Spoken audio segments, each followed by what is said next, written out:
अच्छा चलिए अब ठीक है। तरवीन जी इतना देर से कहाँ थे? कोई नहीं, फिर से हम लोग को कर लेते हैं ना, आवाज नहीं आ रहा तो फिर से हम लोग कर लेते हैं, ठीक है। चलिए इस क्वेश्चन को फिर से देख लीजिएगा। जैसा कि हमने आपको बता रखा है कि अस्थायी संपत्ति में जो हराज चार्ज होती है वो बुक पुस्तक मूल्य पे चार्ज होती है, वो हमने आपको स्टार्टिंग में ही बता रखा है, ठीक है। तो नेक्स्ट क्वेश्चन अपने को था, यहाँ जो क्वेश्चन ये दिया हुआ है कुछ इनकम्प्लीट है। इंग्लिश में लिखा हुआ है कि रिटर्न ऑन वैल्यू मेथड से निकालना है और रेट ऑफ इंटरेस्ट नहीं दिया हुआ है। हिंदी में लिखा हुआ है तो इसमें कौन सा मेथड है वो कुछ नहीं है। यदि रेट ऑफ इंटरेस्ट नहीं दिया हुआ था तो इस क्वेश्चन में हमें अवधि देना चाहिए था कि इसको कितने वर्ष तक यूज करते हैं। तो सिंपल हम लोग यहाँ पे ले लेते हैं कि 10% का रेट ऑफ इंटरेस्ट आपको है, डिप्रिसिएशन का रेट ऑफ डिप्रिसिएशन जो है वो 10% है, ठीक है। ध्यान रखिएगा इंटरेस्ट बोल रहे हैं उसको डिप्रिसिएशन करेंगे।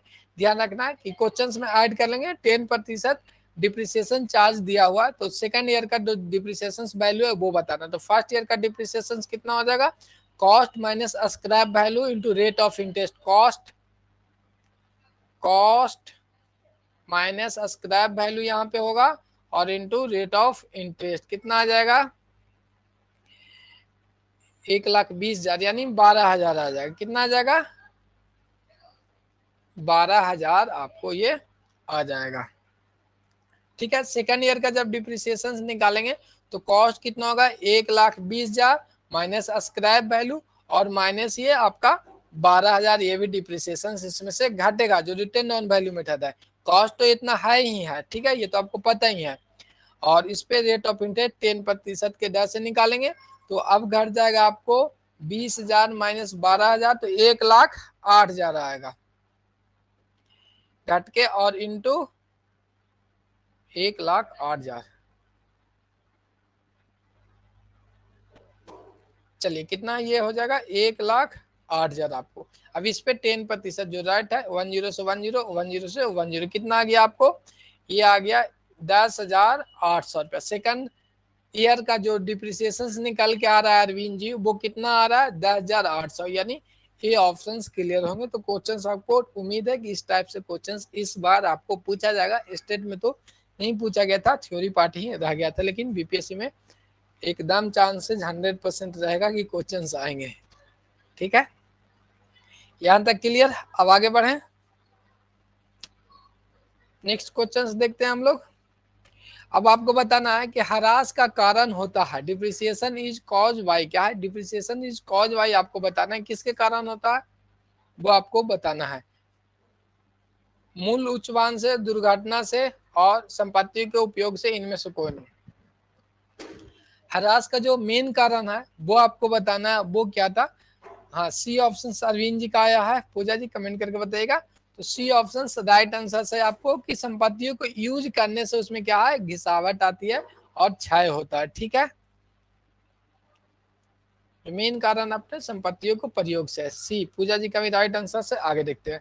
अब आपको बताना है कि शेष पद्धति यानी रिटर्न ऑन वैल्यू मेथड का प्रयोग करते हुए एक संपत्ति का मूल्य 20,000 रुपया, उस पे 10% की दर से तीसरे वर्ष के ह्रास की दर को बताना है। मतलब आपके पास दिया हुआ है क्वेश्चन कि जो कॉस्ट आपको 20,000 रुपया है और 3 साल, तीसरा साल थर्ड ईयर का डिप्रिसिएशन बताना है। क्या है, थर्ड ईयर का डिप्रिसिएशन आपको क्या है वो निकालना है। तो पहले तो फर्स्ट ईयर का डिप्रिसिएशन निकाल लेंगे, वो आपको कितना हो जाएगा, कॉस्ट 20,000, 20,000 का 10% तो 2,000 आ जाएगा, ठीक है। सेकेंड ईयर का निकालेंगे तो अपने पास कॉस्ट अब 18,000 आएगा, उसका 10% निकाल लेंगे तो वो आपको 1,800 आएगा।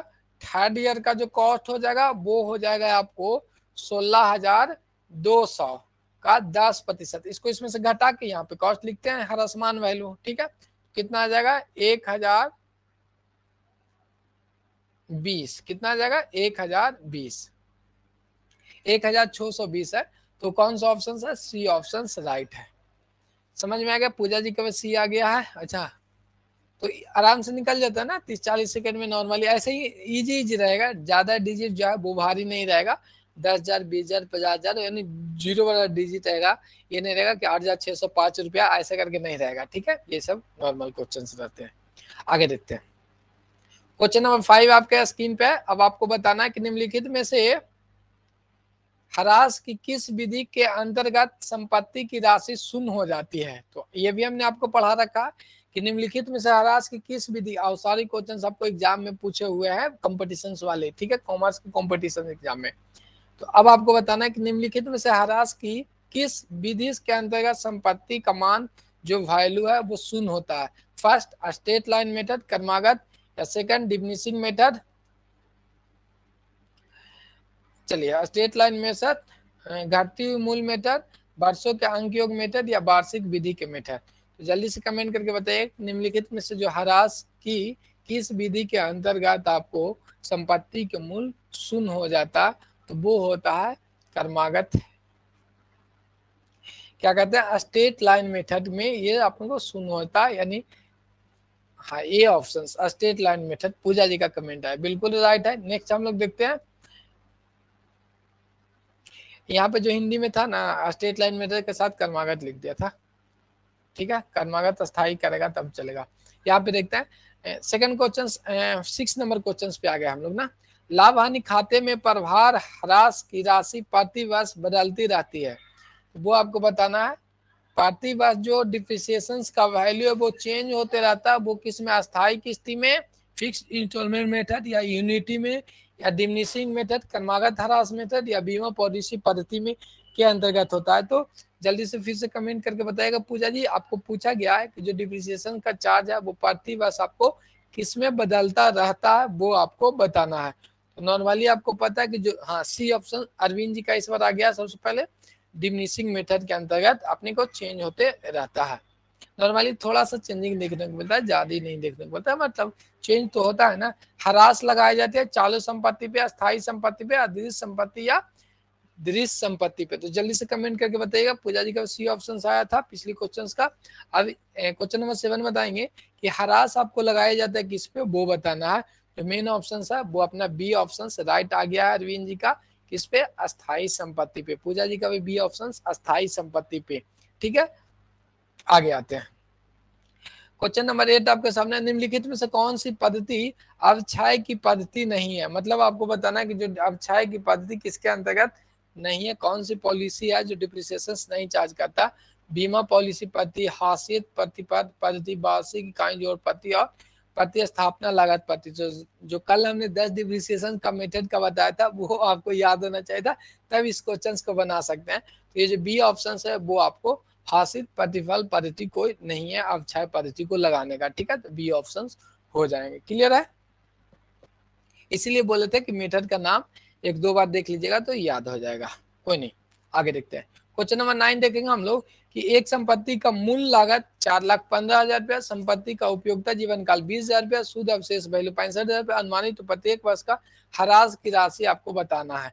तो यानी स्ट्रेट लाइन मेथड इसको मान लेंगे कि प्रत्येक वर्ष का पूछ रहा है और डिप्रिसिएशन अपने को है नहीं, कुछ नहीं बोला, तो स्ट्रेट लाइन मेथड से निकालना है। अब आपके सामने क्वेश्चन दिया हुआ था, तो नॉर्मली आपको पता है कि ह्रास निकालने के लिए क्या करते हैं, कॉस्ट माइनस स्क्रैप वैल्यू, माने years of estimated years of संपत्ति हम लोग करते हैं ना जी, ठीक है। तो स्क्रैप माइनस ह्रास वैल्यू कितना था, कॉस्ट आपको 4,15,000 माइनस स्क्रैप वैल्यू आपको दिया हुआ 65,000 और एस्टिमेटेड ईयर आपको 20 बरस, ठीक है।